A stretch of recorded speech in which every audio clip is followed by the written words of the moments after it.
Welcome back to another week of Not the Highlight Reel. I'm Melissa Mitchner, founder and CEO of The Bark Shop. And I'm Jessica, founder and CEO of Harlem Chocolate Factory. So we dedicated ourselves to being real, right? So if you're tuning in, things happen with entrepreneurs, and right now Jessica has some things she has to work through. So if you ever look at the videos and you're like, what's going on? We're just out here doing what we need to do in real life, in real time. That is cold word. Do not judge me. Don't judge my background, okay? First of all, to all the little girlies with the podcast and the backgrounds is looking good and y'all got the studio on it. Listen, if that's what you're looking for, if you're looking for aesthetics, this is not the podcast for you. This is a keep it real situation. I don't even know what some of these boxes are. Actually, that cardboard box is actually the background that's supposed to be on this wall. But you know what? I have to hire someone to apply it because I keep saying I'm going to do it, and it's been in that box since 2020. And listen, if I'm going to use my time, I'd rather use my time to make money than to look at a nice wall. But in this time and space where people going to be looking at me and judging me. So keep your comments to yourself. Talk about me behind my back like you're supposed to. And leave me alone because my background looks absolutely crazy. So, Not the Highlight Reel is a podcast dedicated to shifting the conversation around what it means to be an entrepreneur, right? With so many conversations focused on the highlights of business, Not the Highlight Reel focused on the reality of what it takes to get the job done. Let me say that again for the people in the back. Louder. Right? Not the Highlight Reel focuses on the reality of what it takes to get the job done. It's hosted by two entrepreneurs, founders, and owners, right? And we want you to know that this is a safe space to talk, think, laugh, heal, and grow. I want to say that again. I want you guys to know that this is a safe space to talk, think, laugh, heal, and grow. Because oftentimes we see the posts and we see the accolades and we see the highlight reel, but it's truly behind the scenes is when the magic actually happens. Absolutely. So with that, we wanted to come up with this concept of like, all right, how do we share stories, right? One, because this is not a trauma show. We're not here to traumatize you around entrepreneurship. There are just things that we go through that are part of our anti-real.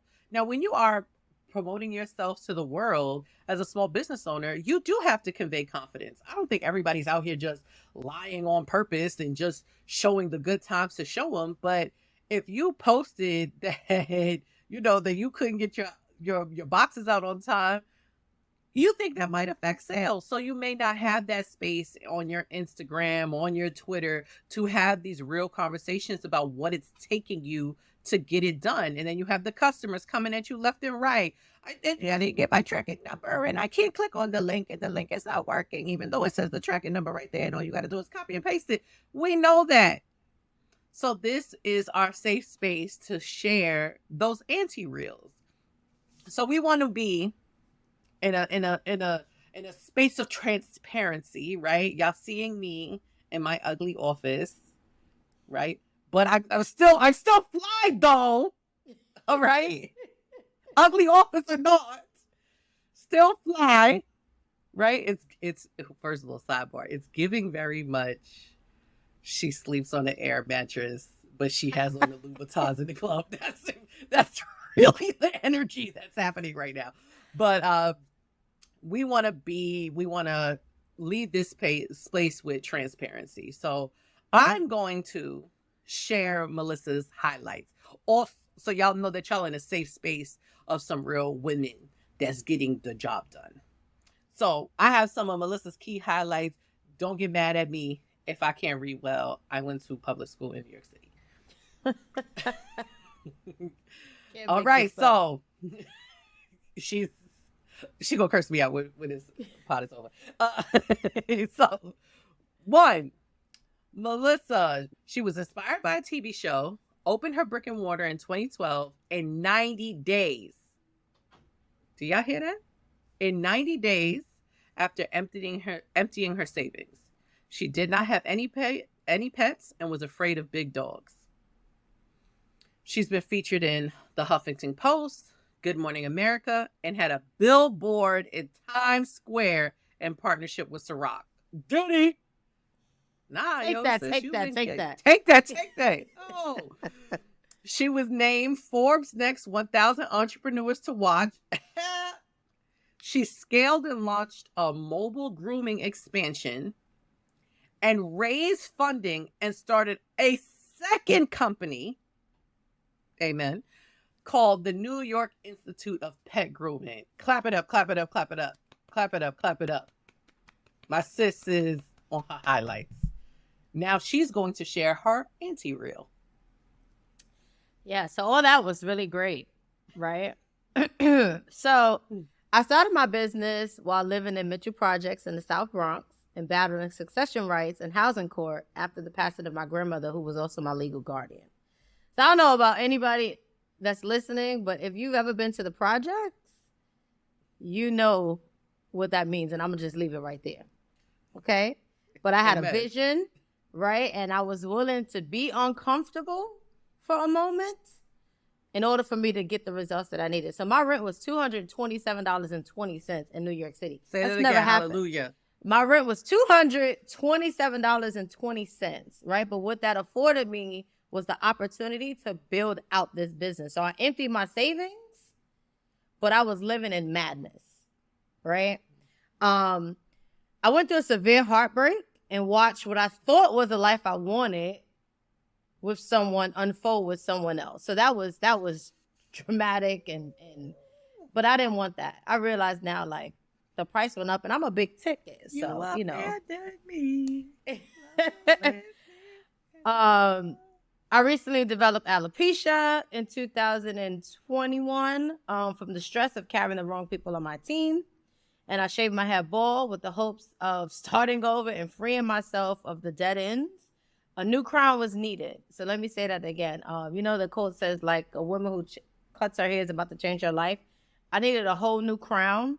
And that's when I got clear on my vision of the company that I was building. So although we've been open 10 years, we are a startup because it took me 10 years to really align myself and become a thought leader and really understand what I'm doing.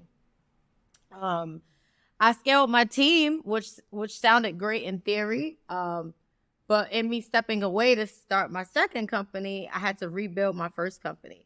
So there's definitely something to be said about someone and how they respond after failing forward. And let me tell you something. You don't know pain until you take some real losses. And I like to win. So it's really how you respond and how you show up when you take those losses. So, you know, that's real. Yo. And I'm happy to talk about Jessica and introduce her, right? Because again, we want you to know that you're not sitting here with people that sit on panels and tell you, you know, to do something and they've never done anything close to what you're looking to do or close to what you're hearing about. We're here to tell you about real things, real people in real time. So Jessica started her business with $14 in her account and went on to win a $15,000 grant seed fund. Let me say that again. You can't even get a meal. You can't even get Chipotle with $14. I know, girl. Right? A sweet green. I don't think there's nothing that you could get for $4. I don't even think you could get a sandwich from the deli. No, you can. Let me tell you, because I get one hero and I got 2 kids. So it was one hero and, you know, I take one half and take that other half, cut it in half, and get a bag of chips and split that bag up. And they felt like they was eating good. And we would just, you know, oh, we're going to have a picnic today. And listen, stretch it out. Within 1 year, she made it to the Daily News for having one of the best products at the Fancy Food Show. Congratulations. That's amazing. The New York Daily News. So if you're tuning in from outside of New York, that's a big deal.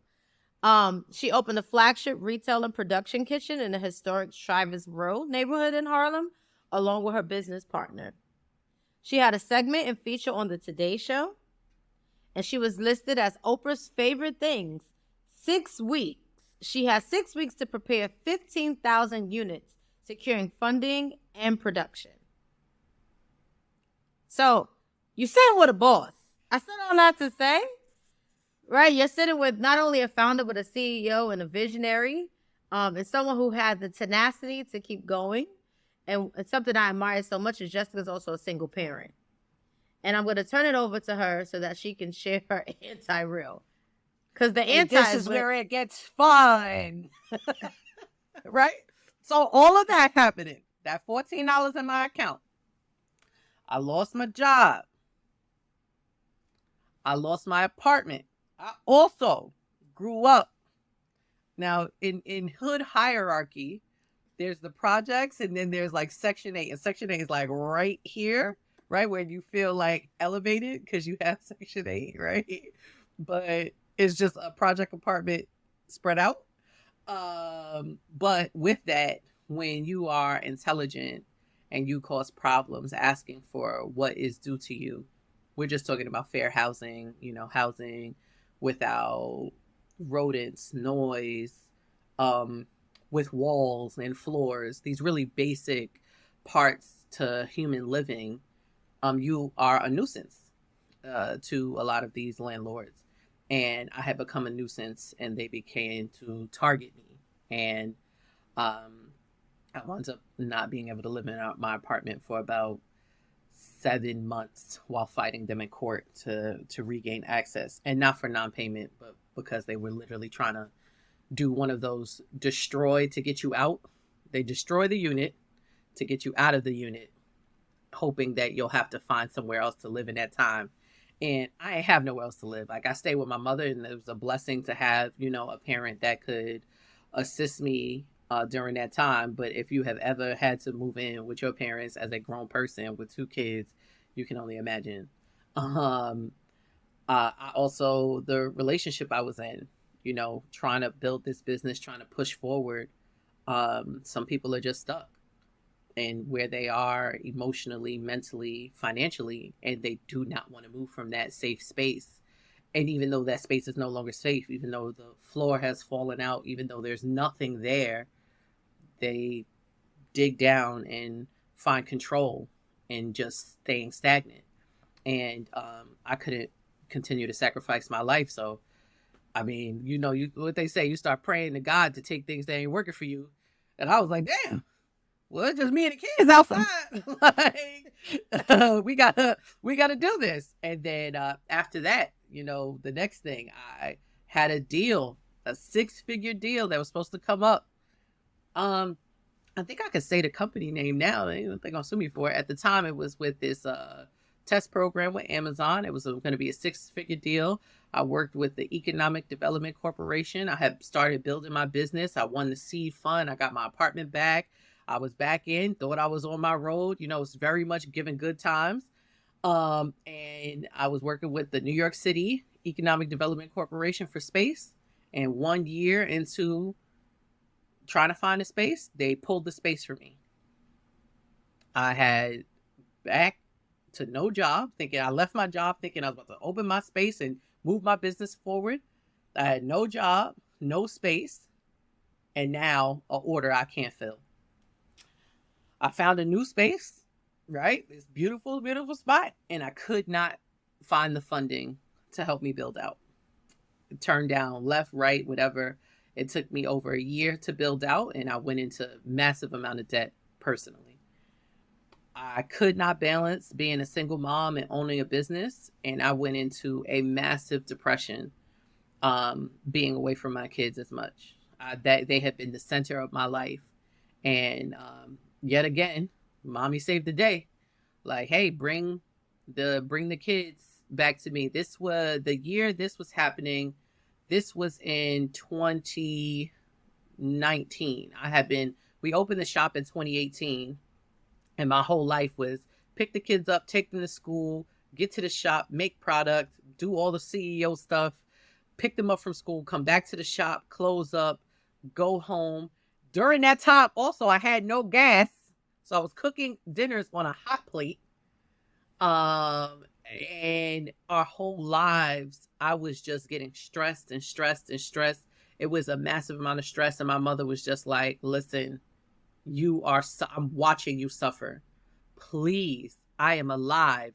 let me help you. And in my head, I have to be like, I've already failed at them having a father. I've already failed at all these things. I'm not married.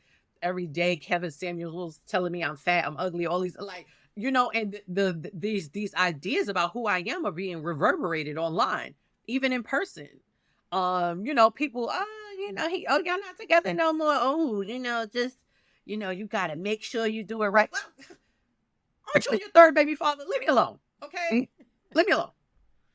But those things stay with you and they stick with you. And I just was walking around feeling like a failure. I had been running this business for 5 years and I wasn't a millionaire yet.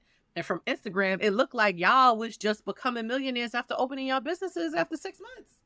So what's the timeline? Because I'm working mad hard and I'm not a millionaire. What's going on? And the stress was getting too much to me. My kids moved in with my mom, but I was over there as much as I possibly could be, 4 days out of the week. Now I'm driving back and forth to the city. But every time I'm bending the corner to leave them to go to the city, I have to pull over because I'm in tears. I can't make it past the point. I'm at home on the nights where I can't go back up because I'm leaving the shop too late. I'm depressed and I'm crying like to myself to sleep.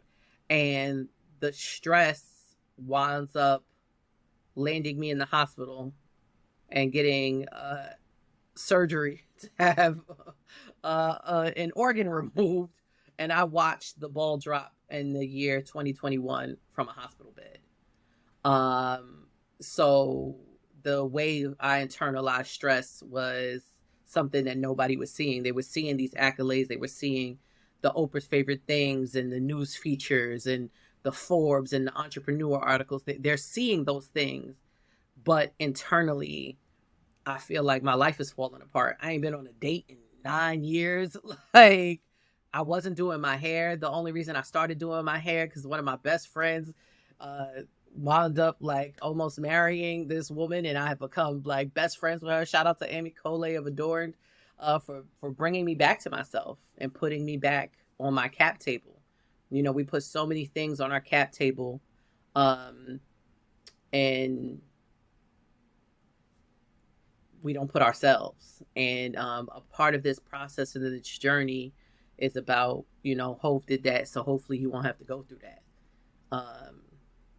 And starting.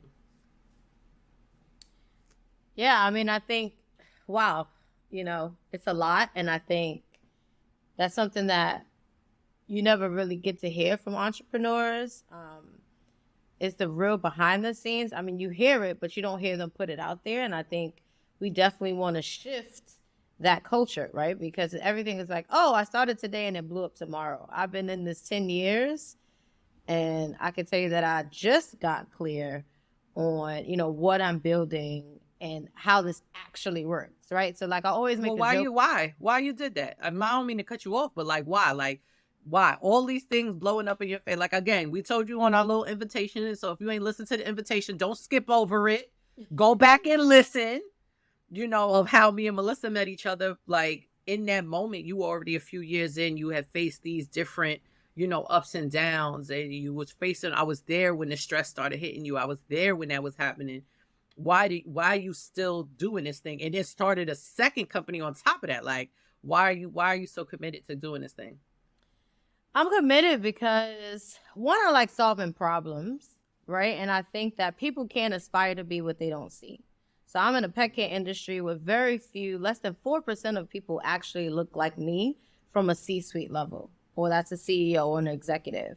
I think there's something to be said about a girl from the South Bronx, which is the poorest congressional district in the nation, to grow, scale, and build a national company who didn't have any network when they started. I don't have the pedigree, right? So I took a program at Columbia, right? I went to this program and got a certificate, but I didn't go to the Harvards or, Stanfords, and no knock to anybody that did that, right? If I could play the game all over again, I probably would have definitely went to Ivy and leveraged my network better.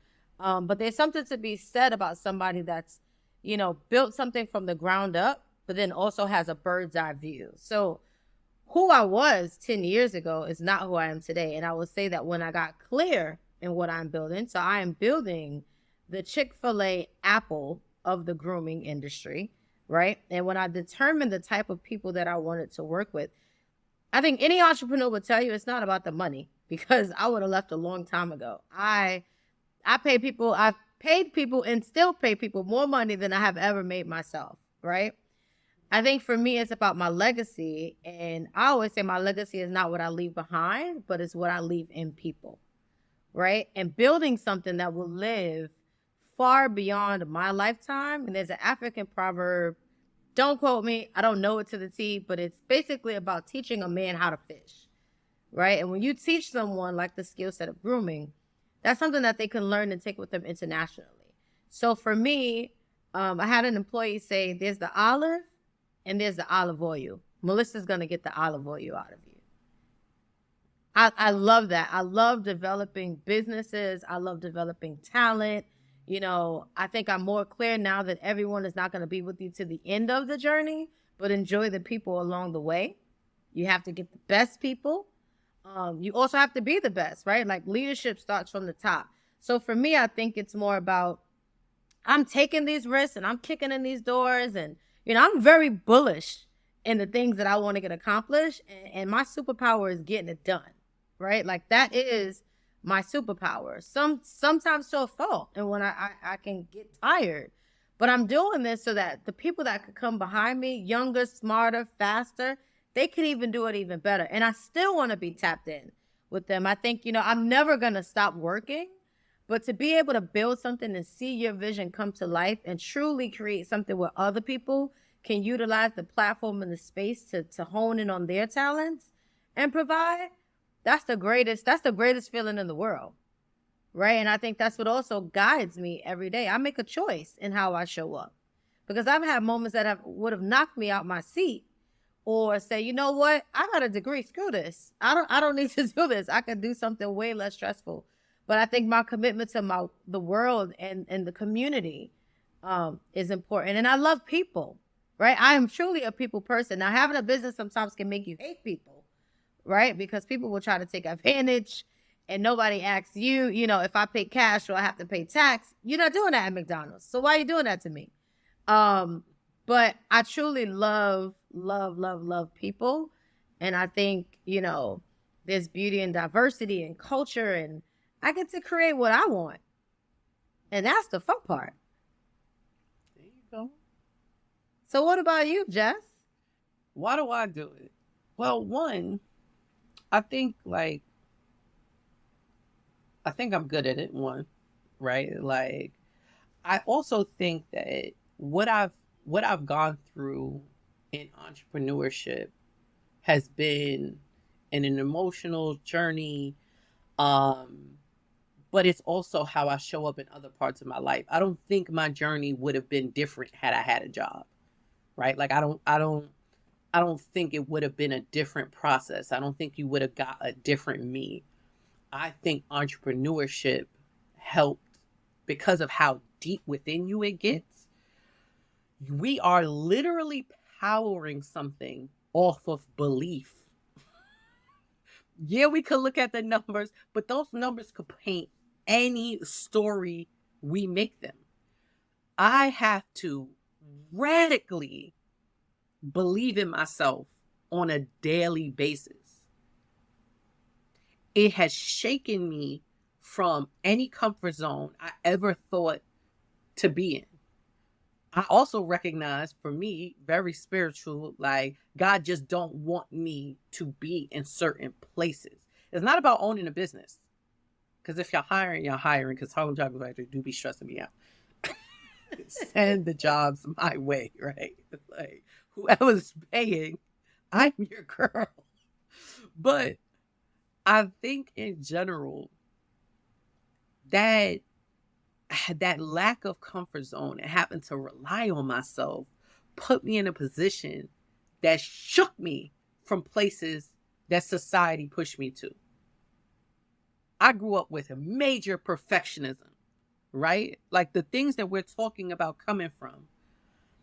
being from poverty-stricken areas. I'm from Harlem. It's not the same as the South Bronx, but the Harlem, from block to block, the financial disparities can be immense from apartment to apartment. And so there becomes this communal and almost social view of who you are and who you're supposed to be. And I was supposed to be the good girl who goes and makes it and then take everybody with me with absolutely no training on how to get there. Everybody around me is hustling. I'm seeing fast money.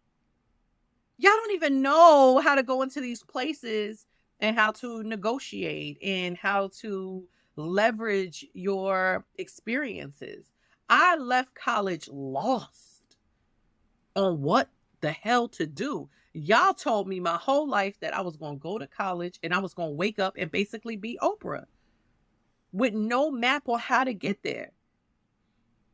And when you have giants as your goals and your ideas, how do you scale that when you feel like an ant? When life keeps knocking you down, when you do things and you're not good at them. So to wake up and not be good at something and have to figure it out, it has radically developed who I am as a person and even who I am as a mother. So much of motherhood has been wrapped in suffering. I've only watched women suffer in motherhood. The fact that I could find and get to peace with where I am, I want to share that with everybody because I don't want a single woman out there to feel crazy. That gut punch, like, how did I get through that, right? We're going to talk about this first journey and how I got through something. That feeling I felt when I turned that corner, like you got to turn a corner to get on the highway. I would turn that corner and my stomach would drop out and I would want to hit a U-turn and go back home to my kids who were not even in the house. We are talking about kids that are at school. We are not talking about infants, children that I breastfed them for the most amount of years you could breastfeed. I like when I told you the organic, the chopping the food up, the everything, the gentle parenting, all of that. I did it all. And I was having anxiety about leaving them with a woman who loves them. Honestly, more than she loved me.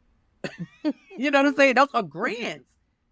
She gets to perfect the things that she did not even get right. She gets to address them in peaceful and powerful ways and be there for them as a gift to me. And I'm having anxiety about that when there's a mother halfway across the world putting her baby on a boat to get him to safety. I had to check myself. Why am I creating that suffering for myself when there are women who are, and it's not about not honoring what I'm going through, but there are women who are going through it that won't see their kids for 10 years because of visa issues, because of these things. And I'm stressed that in a few hours, I might not be there, and somebody else who I know for without a shadow of a doubt absolutely loves them is about to make them every single thing that they want. Like, there's a radical change from a emotional and spiritual perspective that this journey has put me through, and I am just committed to that. Now, I done looked at the numbers, and the numbers is numbering. They're not numbering right now, so I'm committed to that end goal. Right? Like we're not going to play this game as if the numbers don't be numbering, right? Like I'm taking my L's now. I've offered people like, yo, you want to be down? Here's the like, I'll give you a percent. Work with me. I can't give you the crazy salary. Work with me. Take a percentage, work with me, build with it. And people turn up. Nope, I can't. I'm like, damn, this is going to suck for you. From a purely numbers perspective, that number thing, do it. But the emotional toll that I have paid, that has now transferred to the emotional growth and taking that stress and turning it into a lesson and releasing, it has been it's been a blessing. And I'm gonna be committed to this to forever, right? Like insert brand here, insert whatever it is, because this is about me, because these businesses can fail tomorrow. Yeah. What I'm going to take from it. And it's so interesting. Sorry, not to cut you. It's so interesting. No, I'm good. As you were speaking, I've been having these recent sessions with my therapist because I've transitioned so much from the day to day to like actually being a CEO, and that's crazy in itself. But it made me think about a few things. So the first thing was, I remember early on I kept trying to split myself, right? Like who I was personally and who I was professionally. And she said, stop trying to split yourself, right? Who you are personally is who you are professionally. And the boundaries exist in both places. But recently, she said something that hit me like a ton of bricks. She said, being able to take a risk is a luxury, right? And when she said that, because I was like going through whatever emotions I was going through, and I'm looking to make a big hire, and my business is evolving. Because let me tell you, year 10, baby, I'll never forget this year. Of all the years, year 10, and anybody out there listening, when you get to year 10, it's going to stretch you. Remember Gumby? I was feeling like Gumby. You remember Gumby growing up? Like, Sometimes I hate you. It stretched me, right? And it really made me look at my internal compass and who I was and what I was building and why I was building. I was like, God, and I was crying. And, Jess came over and we just all needed to talk and have some champagne, but it was a storm. The very good champagne. She don't drink cheap shit. So I love going to. I just want to say, I'm not encouraging you to be her friend for no reason, but when you go to her house, she be having caviar and the fancy champagne, and she got nice glasses and all of that. All of my cups are plastic. I have kids. She's so crazy. I go over there and she pulls out the good shit. So I'm just saying, I didn't want to put it on blast, but she was like champagne, like she was at the corner store, like, oh, let me get the $5 bottle. She, you know what I'm saying? So crazy. She's saying the 10 years and to stretch it, but there's a few coins going on because she be sharing the good shit. So I just put it out there. Sacrifice. She's so crazy. But truly, to think about the sacrifices that you've made. I started at 26. So being able to take a risk is a luxury, right? Because there are people that want to do things and would love to do things. And it's like, I don't even know how or where do I begin, right? And the second thing she said to me was, how beautiful is it that you get to design the next chapters of your life? Ooh. And when she said that, right? Did you start? That's what I need a little tambourine when we doing that. I'm just saying, right? So get you a therapist if you don't have one, right? Shout out to my therapist. I love her dearly. I wouldn't be here without my therapist. And we will talk about mental health and mental exhaustion and mental agility. And there are going to be so many topics that we cover on this podcast. But I think at the forefront, I want you to know that we're genuine, right? I want you to know that we're not here to paint a beautiful picture. We're here to tell you about the ugly parts, but also tell you about how we recovered in our tribe, our community, our village, and our network, because those are all different things. But we would not be here without our purpose of what we're trying to do. Yeah. And what we're doing, not trying, what we're actually doing. Exactly. I just saw too many of y'all getting taken advantage of during this pandemic. You know what I'm saying? Like the entrepreneurship, we have to really understand the numbers of what small business does for the GDP of this country, right? Like, to make this a financial conversation. We not the, whatever with your numbers, like that's not this pod. The point of it is to have an understanding of your numbers and get it, but to understand just how much small business contributes to the GDP. Like, very, very, very, very, very important. And to really, really understand that because it's such a big business, man, the scammers be out. And a lot of the conversation and the advice comes from stuff that's Googleable. right? Like you paying somebody to tell you who's not skilled and who ain't been through it, who ain't made the decision for themselves about what to do. And that ain't it. It ain't just about what your corp status is. It's not just that. How you feeling, how you manage that, how you manage that loss, how do you manage the stress, how do you manage just getting it and implementing systems, how do you manage people? Because if we could, I would, like, it's so many times I would have just snuffed somebody. Like, no, serious. Like, you think you're not gonna want to smack the shit out of somebody that, like, when you can't. Naomi Campbell out here, she was throwing them phones. She got them lawsuits.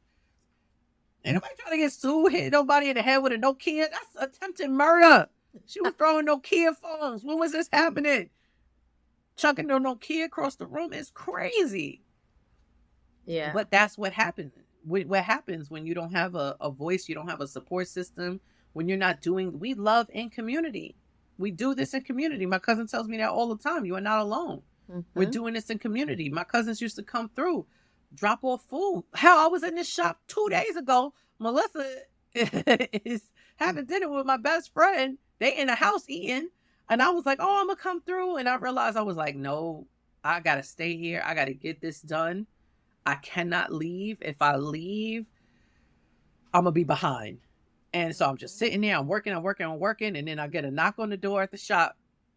And they sent a whole beautiful meal, which, again, like I said, they be getting real fancy. It was like these beautiful lamb chops. They was the best lamb chops that I've ever had, right? Like, they was thick. They wasn't even like the little baby, like the little Bo Peep lamb, the song that never ends lamb. These was like grown adult lambs. Like, the chop was chopping. This was from a different chop area. With the lobster ravioli, with the real lobster, like, and the sauce and the green beans, like, that's what they set in the Tupperware. So I'm just saying again, it's very fancy when you hanging out with the boys. But because you come to me, we might hit some Chick-fil-A, some Chipotle. That's what I got for you. But although we're making jokes, you know, in all seriousness, you're getting a front seat into real entrepreneurship from women. Right, which is the fastest growing segment in America in building businesses, but also Black women. Black women's, right? Excuse me, Black women. You know, sometimes we be saying woman and Black don't be in there because intersectionality. We smart over here. All Black right, we women. You know, right? And to succeed in America, because small business is the new big business. Absolutely. And, you know, I think the SBA, I think it could be up to like 100 million, right? Or 200 million is still considered a small business. It's about because it's about the size of the company and not the revenue. Right. Right. Because some people was doing them 100 millions with a staff of 10 you know, in terms of 10 hired people, and the rest of everybody else is independent contractors. They be playing dirty games. But hey, I ain't gonna be mad at nobody for making a bag, but some of it is a little cringy. So we always want to leave you with a closing tip. And our closing tip, Jessica, what you want the people to know that's listening? Our closing tip of the day is do your due diligence. Very few people go the extra mile, and what we know for sure, that there is never any traffic. Wait. Yeah, fact check, right? So do your due diligence. Fact check. I left out the fact check. So you got to fact check. That's why I'm here, right? Wait, let me re-say that. Let me say that. I left that whole point out. Nah, especially with the public school. I went to public school too, but in the South Bronx, they was rooting on us. They wanted. We had to make it out. I don't know what's happening. No, it's gonna kill you because I definitely was it all the gifted and talented. Also, can we take a second and just talk about how we get old, and I really need glasses, y'all. and I really do need glasses, and I have glasses, and they upstairs right now. And I was trying to be cute on the screen because I was like, damn, the background already messed up. Girl. Like, I Wear don't them got no glasses, makeup on. girl, so the I'ma people know wear- you. I mean, they know you smart, but you like, I'm like, what's happening? Yeah, I was squinting and trying to figure out what the words are. All right, so the closing tip of the day, yet again, is make sure you fact check. Make sure you fact check.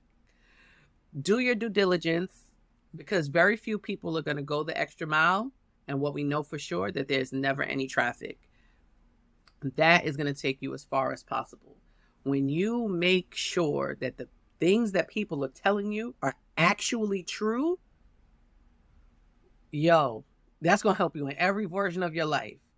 Yes, you're going to build trust with people, but until the trust is built, fact check. Also, as in a CEO founder position, it is your responsibility at all times to actually know, not guess, not have a general understanding, to know that what people are telling you is true.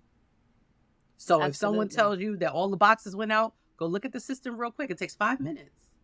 Now, if you have to micromanage, we ain't trying to get into micromanagement, but just fact check, do the due diligence, you're going to be fine. Yes, I had a great advisor that says, inspect what you expect. And I never forgot that. Because people will tell you everything, right? But the beauty is I've worked every part of my business, so I know how this works. And I'm just always going to pop up or show up. And I want to know everything about you, your mother, everything, do that work, because no one is actually taking the time to do their diligence, and that's a huge problem. Everyone's just going with the headlines and the highlights, and it's like, oh, this is actually not even a real company. This is just great marketing, right? Yeah. This person actually is not even running a business. So do your due diligence, and with so much love. This is Melissa Mitchner and Jessica Spaulding. And we'll see you next episode. That was very tacky. If you felt like that was annoying, please don't say nothing, because I'll never do it again. I'm really the annoying friend. But bye. Later, guys.